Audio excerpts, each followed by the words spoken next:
There's no way a fat kid like you could be mine. Get lost, you pig. Nick shouted angrily, and I stepped in to protect Tony. If you won't acknowledge Tony as your own child, then I'll take him in. Later, after discovering that Tony had appeared on TV, my son and his wife came to the house. Tony, let's go home with us. To these two, Tony responded, Who are you people? I'm Hannah White. Ever since my husband passed away a few years ago, I've been living alone. Living alone in a big house was lonely. I didn't have any particular hobbies, so every day was boring beyond belief. But there was one thing I looked forward to. That was seeing my grandson, Tony. Meeting my adorable grandson Tony was my only source of comfort. My son Nick and his wife Wendy run a nightclub together. It seems to be doing reasonably well, as they always appear busy. They had a baby when they had been married for a few years. Apparently, they had a plan to have a daughter and make her the poster girl for their club.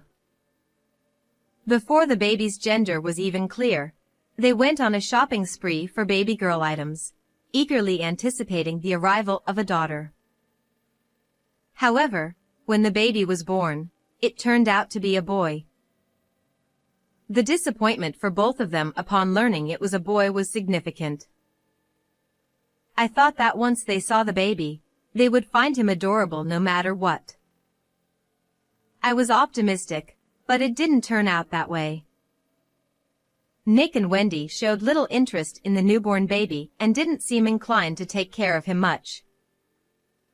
They didn't even bother to think about the baby's name. I got fed up and suggested several options, from which they eventually chose the name Tony. They never showed any interest in Tony, no matter how much time passed. They were determined to have a girl next time, but they never conceived again. Over time, Wendy started to harbor what seemed like hatred towards Tony. Our plan was ruined because Tony wasn't a girl. It's all your fault. It seemed like Wendy harbored such misplaced hatred within her. Furthermore, Nick also started to adopt a cold attitude towards Tony, influenced by Wendy. If I had intervened at that point, perhaps things wouldn't have turned out this way. Eventually, Wendy stopped cooking meals for Tony. Wendy would leave a $5 bill on the table every day before heading out to work, and she wouldn't return until nearly dawn. Tony would spend the long evenings and nights alone. It must have been incredibly lonely for a young child to wait for their parents to come home all by themselves. Tony would use the money Wendy left to buy food from the convenience store every day. Tony, still very young, didn't consider nutritional balance and would often buy snacks like cake or potato chips from the convenience store.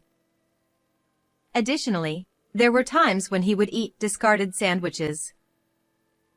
A child going to the convenience store alone every day inevitably stood out. The part-time worker at the convenience store felt sorry for Tony and secretly gave him some food. Thanks to this kindness, even on days when Wendy didn't leave any money, Tony never had to go without a meal. By the time Tony was in the 3rd grade, his weight had exceeded 70 kilograms. This was the result of his unhealthy diet consisting of cake, pizza, and snacks every day. Nick and Wendy were not happy about it. Since Tony gained weight, they started to hurl harsh words at him. You've gotten so fat. Cut it out already. There's no way a fat kid like you could be mine. Get out of here, you're just a nuisance. When I learned about these words being said, it felt like my heart was being torn apart. I couldn't imagine how Tony must have felt hearing such words from his own father. I worried about Tony, so I sometimes visited his house to check on him. I had a faint sense that Nick and Wendy harbored resentment towards Tony from their tone of voice. I visited them occasionally, partly to make sure that nothing terrible was happening to Tony. Unfortunately, one day, my fears turned out to be true. There's no way a fat kid like you could be mine. Get lost, you pig. As I opened the front door, I heard Nick's shouting. I hurried towards the direction of the sound and saw Tony lying on the floor. Judging from him holding his cheek, Nick probably had hit him. Nick, what are you doing? I rushed to Tony's side and pulled him away from Nick to protect him. Looking at Tony, he stared at me with a vacant expression. It seemed like he had resigned himself to something, and I regretted causing such an expression on his still young face. Nick hadn't noticed my presence. His eyes were wide open as if they were about to pop out of his head. Do you even realize what you're saying? Tony is undoubtedly your child. I shouted at Nick. Even though Tony was my own child, I couldn't comprehend Nick's thinking at all. It was unbelievable to subject Tony, who was innocent, to such treatment just because he wasn't the desired girl. If you won't acknowledge Tony as your own child, then I'll take him in. My sudden words left both Tony and Nick bewildered. From there, things progressed smoothly. Nick and Wendy eagerly jumped at my offer, seeing it as a convenient way to get rid of their problem. Thank you, Mom. Now we can focus on running the business, right, Wendy? Yeah, thank you so much. On the day I took Tony in, they said these words with brighter smiles than I had ever seen on them. Their smiles made me feel sad. I realized just how little they had cherished Tony. I had been watching, thinking that being with his biological parents would make Tony happy, but seeing this made me strongly regret not taking him in sooner. On our way back home, Tony said something like this. I'm sorry. I'll grow up quickly and leave. What is he saying? When I asked him again, Tony was expressionless. You regret taking me in, don't you? You've been making scary faces since earlier. Did I have such an expression? Tony looked down sadly. It's not that. I regret not doing this sooner. If only I had let go of the idea that being with my biological parents would make me happy sooner. That's right. I don't regret taking Tony in. What I regret is not separating him from those two sooner. Am I bothering you? Tony looked at me with anxious eyes. I hugged Tony tightly. Of course not. I'm confident that I love you more than those two ever did. Tony seemed unsure of what to do. After standing frozen like a stone for a while, he muttered softly. This is the first time I've hugged. Tears overflowed from my eyes. I made a firm decision to make this child happy, no matter what. From that day on, Tony became remarkably more energetic. He started laughing and talking much more than before, which was hard to believe considering his previous demeanor. Every day when he came back from school, he would happily tell me about his day while helping with dinner preparations. You look happy today, Tony. Did something good happen? You know what? Something funny happened today. While we were singing in music class, a sparrow flew into the music room. And then the teacher made a big fuss. I wondered why, and it turns out the teacher is scared of birds. She was about to cry. Tony chuckled, perhaps remembering the scene from earlier. Tony's presence was so adorable and endearing that I couldn't help but feel overwhelmed with love. Perhaps because Nick had started eating healthier meals since coming to my place, Tony's body shape had become more standard. while still retaining the typical cuteness of a child. His jaw became sharper, making him look quite handsome. He shyly told me that he had started to get approached by girls at school more often. Tony was happy every day, and I felt relieved to see him like that. It was the day of the first parent-teacher meeting since I took Tony in. The teacher made a suggestion. Would you consider having Tony take an IQ test at the hospital? This suggestion made me anxious. It felt like they were implying there was a problem with Tony's intelligence. Is Tony falling behind compared to others? When I asked, the teacher waved her hand hastily. No, quite the opposite. From my experience, Tony is likely gifted. The term gifted was unfamiliar to me, and I felt a bit puzzled. According to the teacher, gifted refers to children who have innate high abilities compared to their peers. The teacher handed me a sheet of paper. This is a graph showing his academic performance. As you can see, his grades have dramatically improved from a certain point. Indeed, the sudden rise on the graph was noticeable. Looking at the dates on the horizontal axis, it was clear that the change occurred shortly after I took Tony in. Since it was so sudden, I asked Tony if he had started attending a tutoring center or something. Even so, this kind of improvement is unusual. But that wasn't it. Apparently, Tony had been deliberately adjusting his performance to avoid getting good grades. I didn't quite understand what the teacher meant, so I looked at Tony, who was sitting beside me. Noticing my gaze, Tony spoke up. In my previous home, if they found out I was getting good grades, they didn't like it.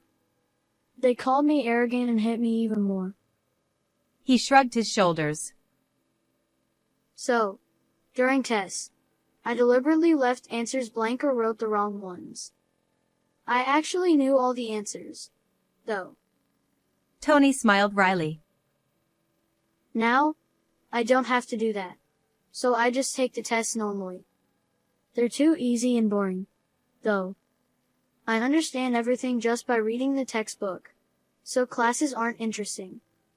I want to study something more challenging, Tony said with a sigh. For a moment, I worried that the teacher might be offended by Tony's words, but I was relieved to see her laughing loudly. What do you think? If Tony is gifted, we might be able to provide support that suits him. Would you consider having him take the test at the hospital? If it would benefit Tony. With that in mind, I decided to take Tony to the hospital over the weekend. Based on Tony's behavior at school and at home, as well as the results of the IQ test, there is a possibility that Tony is gifted, the doctor said firmly. Tony's IQ was significantly higher than average, and I was surprised. I didn't know Tony was so intelligent. No wonder schoolwork is easy for him. I decided to hire a private tutor for Tony to fulfill his wish of studying more challenging subjects. The tutor is a veteran who graduated from a famous university in the UK and understands Tony's needs well. It's more fun than schoolwork. Tony was delighted. Tony passed the first-class math exam recommended by his tutor. When the tutor posted about it on social media as my proud student, it quickly went viral. Tony became an overnight sensation, and newspapers and television stations started coming to interview him one after another. One day, while spending time with Tony as usual, the doorbell rang. Oh. Have the reporters come already? There was still about 30 minutes until the interview time. Assuming it was the reporters, I opened the door and was surprised. It's been a while, Mom. We've come to pick up Tony. There was Nick and Wendy. What brings you here? When I asked, Wendy smiled and said, Thank you for taking care of Tony. From now on, he'll be living with us. I was taken aback by her words. What is she saying now? Are you kidding? Tony has interviews scheduled. We're busy, so please leave. Upon hearing the word interview, Nick and Wendy's eyes sparkled. I knew it. That was Tony after all. I saw him on TV. Our son is truly amazing. The two exchanged looks, clearly excited. And then, they said something unbelievable. Once Tony comes back, our store will be secure. Wendy nodded along beside Nick. If customers come for Tony, our sales will increase more than ever. And in the future, he can take over the business. It'll make things easier for us. I'm appalled by the selfish thoughts of those two. They said Tony wasn't theirs, but as soon as they found out Tony is talented, they came to take him back. Tony, a child, isn't parents' property. I've had enough. When I was determined to give them a piece of my mind, Tony appeared behind me. Seeing Tony, Nick and Wendy smiled. Their smiles only fueled my irritation further. However, those smiles of the two were shattered by Tony's few words. Who are you guys? Tony looked straight at the two of them and said. They couldn't hide their confusion. Who? We're your mom and dad. You're our dear child I gave birth to with a lot of pain. Wendy's words made me sick. To call him their dear child, how could they say that?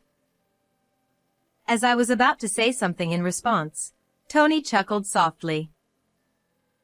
My only parent here is her. I don't know you who abandoned me. Tony said firmly. Tony, she's your grandma, not your parent. Come home with us. Nick said gently, trying to reason with him. Tony glared at Nick. My home is this house with Grandma. Unlike you two, Grandma has shown me love. You're not my parents. You abandoned me and then come to take me back when you find me useful. This is the first time Tony has raised his voice so much. Nick and Wendy's faces contorted in dismay. Nick, visibly frustrated, reached out to grab Tony's arm.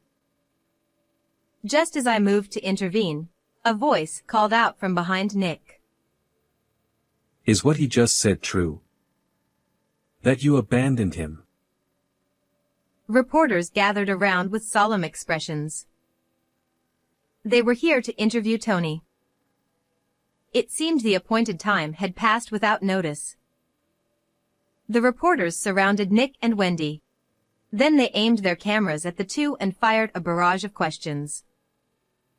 Caught off guard, Nick and Wendy were left flustered. Days later, this interview aired on TV. The sad past of a genius boy, investigating the parents who abandoned him. The title was sensational and it had a tremendous impact. The two faced a backlash on social media and received numerous critical phone calls to their shop. It's unthinkable to abandon a child just because it's not a girl. Don't try to manipulate a child for your own convenience. In addition to these phone calls, apparently many people gathered to catch a glimpse of the faces of such terrible parents. Naturally, the situation made it almost impossible to operate the store normally. Desperate, Wendy sought help from her parents, only to receive a cold response. You reap what you sow. Deal with it yourself. We won't help someone who abandons their own child. Nick and Wendy were scorned and abandoned by everyone. They're making fuss about why they were facing such consequences, but it was clearly the result of their own actions. It would be good if this could be a turning point for them to repent. but from what I can see, it's unlikely. After that incident, Tony and I immediately moved away. I want to cut ties with those two. I can't stand going through something like that again. I respected Tony's wishes, and we moved far away to ensure that those two would never come near Tony again. It would have been ideal to take legal action, but even though we had adopted him, severing ties with biological parents is difficult. At Tony's new school, he made good friends. One of them seemed to understand Tony well. At home, Tony would bring his friend over to show him his self-made programming projects, enthusiastically explaining his intricate details. While Tony's technical obsessions are too difficult for me to grasp, his friend seemed to understand, nodding along and listening attentively as Tony talked. Sometimes, the two would engage in deep discussions about programming together.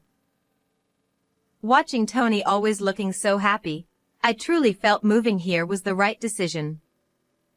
Thanks to meeting such a good friend, Tony can live each day happily and freely. I want us to continue living together, getting along well and helping each other.